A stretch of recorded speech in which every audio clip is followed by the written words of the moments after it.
hapon mga kaidol, na rescue tayo, emergency. Yan, biglang tumirik yung isang followers natin, customer natin. Yan, sinusundan natin sa Kainta, floodway. Yan, kita-kits mga kaidol, floodway tayo. Yan, dito tayo sa Kainta.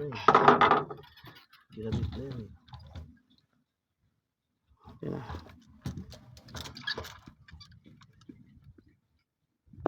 Balik tayo motor. Yan, balik tayo motor.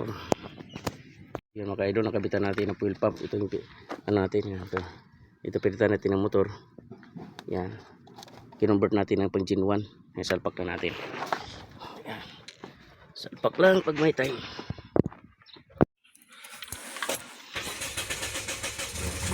Oh, andar agad ah. Sabi ko sa'yo, Start siya kaagad oh. Ha? Start kaagad. Ay ko na 100%, sabi ko ito rin sinasabi ni Sam sa akin. Okay. Hindi pa rin ako nagkamali eh. Nagtanggal ka ng baterya. Oo, nagtanggal. Kaya pala bumaba minor. Kaya pala bumaba minor eh. Kaya pala bumaba minor. Ano, linisan natin? Automatic naman talaga yan, di ba? Hindi.